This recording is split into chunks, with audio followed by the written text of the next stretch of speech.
Piensen en la primera vez que la atención de alguien pudo cambiar el rumbo de su día. La primera amistad que se sintió como familia. El primer mensaje que esperaste. La primera persona que te hizo sentir elegida.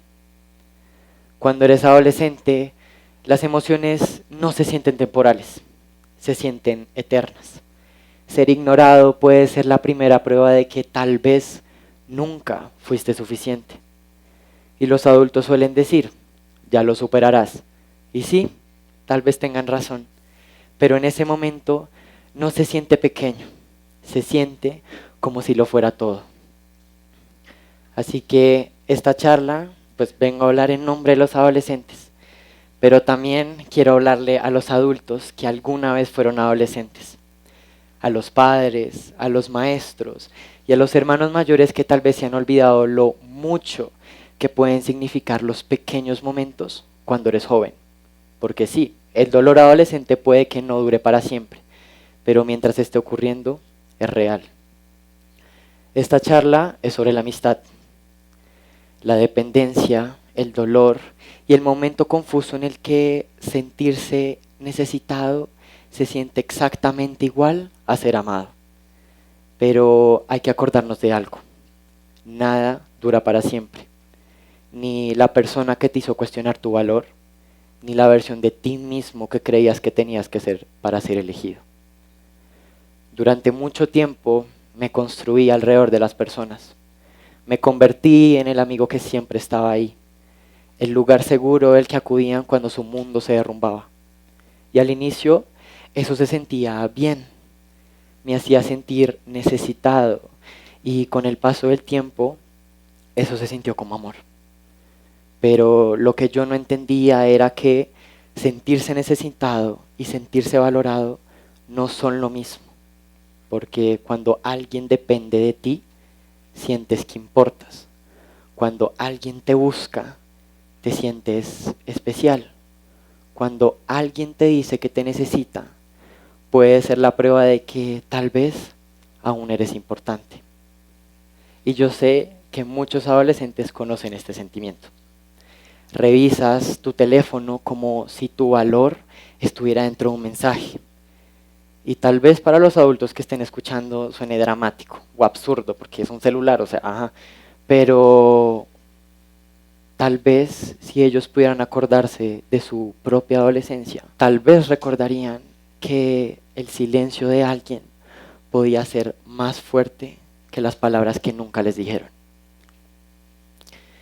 Y yo los entiendo, de verdad. Desde afuera parece un drama de amistad y eso es todo. Pero para nosotros, por dentro, se siente como una identidad, como una pertenencia, como si tu lugar en el mundo se decidiera de si alguien te elige de vuelta, si eres alguien para alguien. Y la ciencia realmente respalda esto. Investigadores como Lawrence Stillberg explican que durante la adolescencia los sistemas emocionales y de recompensas del cerebro se desarrollan más rápido que aquellos encargados de la regulación y el control de impulsos. En palabras más simples, piénsenlo así. El acelerador emocional ya es fuerte, ya es poderoso, ya está andando, pero los frenos que lo controlan hasta ahora se están desarrollando. Por eso es que cuando un adolescente siente rechazo, atención o incluso la aprobación social, no es que estén siendo dramáticos. En realidad sus cerebros están experimentando estos momentos con una intensidad real. Esa intensidad puede hacer que la aprobación externa se sienta casi adictiva y eventualmente aprendí que lo que yo estaba experimentando tenía un nombre. Las psicólogas Jennifer Cocker y Connie Wolf lo llaman las contingencias de la autoestima. Básicamente explican cuando tu sentido de valor depende de algo externo en lugar de provenir de la creencia pues estable que tú ya eres suficiente. Yo no me sentía valioso por quien era. Yo me sentía valioso cuando alguien me hacía sentir necesario. Y pues ahí es donde comienza la dependencia emocional. Lo peligroso de la dependencia es que no se siente tóxica al principio, como muchos creen. En realidad se siente como una conexión, como un calor en una noche fría. Pero debajo de ese calor existe el miedo. El miedo a que si dejas de dar, la gente dejará de quedarse. Y cuando el miedo se convierte en la base de toda relación, todo cambia. Dejas de ser tú mismo y comienzas a actuar. Dejas de preguntarte cosas como, ¿me siento bien aquí? Y comienzas a preguntarte, ¿cómo puedo hacer para que se queden? Y eso no es amor, es supervivencia. Y ni siquiera una para ti mismo. Así que hoy quiero preguntarte algo honestamente. ¿Alguna vez te has quedado en un lugar no porque te sientas feliz o cómodo, sino porque irte parecía imposible? Si la respuesta es sí, tal vez lo que estabas experimentando no era un equilibrio, sino una dependencia emocional. Pero aquí es donde mi perspectiva cambió. Durante mucho tiempo solo había entendido mi lado de la historia. Había dado demasiado, me sentía invisible e incluso había aceptado menos de lo que yo merecía. Y sí, eso era cierto, pero no era toda la verdad. Un día me di cuenta de algo que yo no quería admitir. El mismo dolor que yo había recibido también se lo había causado a alguien más. Y esa comprensión al inicio fue incómoda para mí, porque nos gusta clasificar a las personas en categorías simples, como los inocentes y los culpables, o las víctimas y los agresores. Pero los seres humanos no siempre somos tan simples. A veces ese victimario o el agresor y esa víctima en realidad son diferentes etapas de un mismo dolor no sanado. Y el psiquiatra Stephen Cartman explica esto a través de algo llamado el triángulo dramático, en el cual se nos presentan los roles de la víctima, el perseguidor y el salvador. Lo doloroso de este triángulo es que las personas no se quedan en un solo rol. A veces, el que rescató a todo el mundo puede empezar a sentirse como una víctima. Y si ese dolor no es procesado, la víctima va a empezar a actuar como el perseguidor. Ojo, no es porque sean malos, la gente no es mala, pero sino porque el dolor no sanado siempre busca a dónde ir. Y ahí es donde comienza este ciclo. Y para entender este ciclo, yo lo imagino a través de colores. Y el ejemplo más claro para mí, y creo que para ustedes, es el de Betty la Fea. Betty es azul.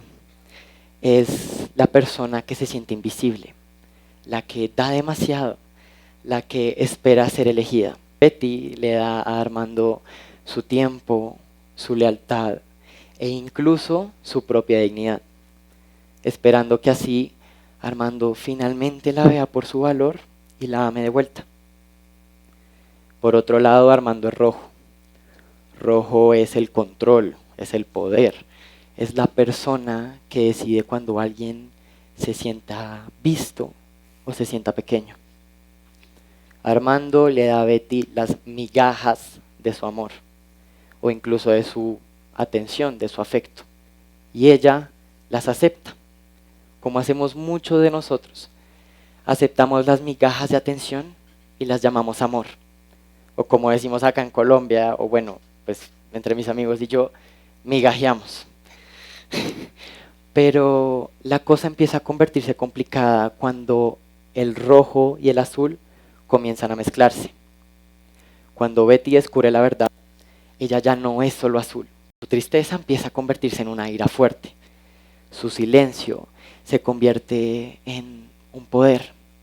Y por otro lado, Armando ya no es solo rojo. Él se deja llevar por el dolor, por la tristeza y por el arrepentimiento de haberla perdido. Eso es el morado. El morado es el medio peligroso en el que el dolor, la culpa, el amor La venganza y el perdón se confunden. El morado es la consecuencia de alguien que ha sido herido tan profundamente que tiene que preguntarse, ¿soy yo el que va a repetir esta herida? ¿O finalmente voy a ser yo el que la acabe? Y por eso es que la historia de Betty nos importa, porque nos demuestra que las personas no siempre están en roles fijos. A veces se pueden mover entre ellos. Y ojo a esto, porque siempre creemos que la sanación es un ojo por ojo. Y mírenlo así, si Betty solamente hubiera querido venganza, que sí al principio, por lo que Armando le hizo, pues todos sabemos que la herida habría continuado. Y si Armando solamente hubiera querido un perdón por la humillación que le hicieron en la sala de juntas, sin asumir la responsabilidad de lo que le hizo a Betty, la herida también habría continuado. Por eso es que el amor sin dignidad es dependencia.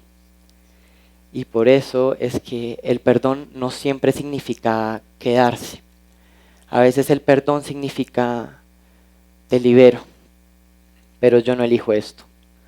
O a veces el perdón significa lo perdono, don Armando, frente a una tarde en Cartagena, pero estoy mejor sin usted. Y honestamente, ese hubiera sido un final increíble. Porque crecer no siempre significa quedarse o arreglar una relación.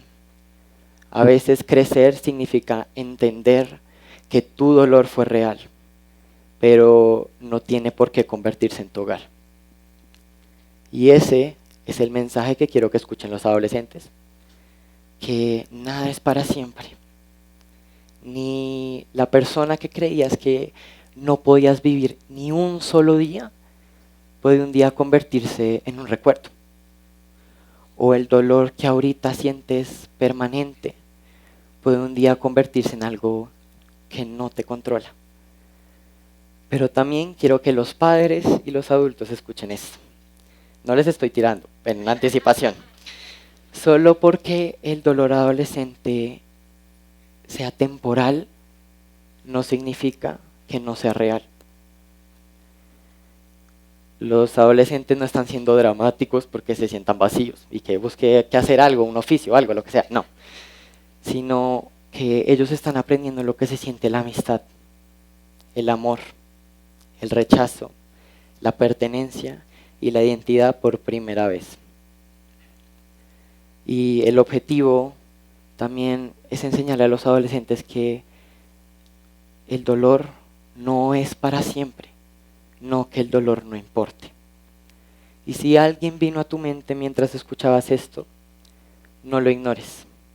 Pregúntate a ti mismo, ¿me estoy quedando porque hay una conexión real o porque tengo miedo a estar solo? O otra pregunta más fuerte, ¿sigo siendo un azul o estoy empezando a convertirme en un rojo? Porque la diferencia no fue solamente lo que le pasó a cada uno de ustedes, sino la diferencia es lo que ustedes eligen hacer con ello. Así que esta es mi invitación. No esperes a convertirte en la herida de alguien más. Si eres azul, no dejes que la invincibilidad te convenza que las migajas son amor. Si eres rojo, no dejes que el control te convenza que el poder es sanación. Y si eres morado, atrapado en ese medio peligroso, detente un momento, pregúntate, respira y elige diferente. Envíale un mensaje a la persona que heriste. Discúlpate sin defenderte. Aléjate de esa relación que te está haciendo rogar por tu valor. Dile a un adulto, a un amigo o incluso a ti mismo la verdad. Esto me está doliendo y no quiero convertirme en alguien que lastime a otros por eso. Por eso decido tacharlo de mi vida. Pero lo que eliges hacer con tu dolor sí puede durar. Así que no te conviertas en la herida. Conviértete en la persona que le pone un fin. Gracias.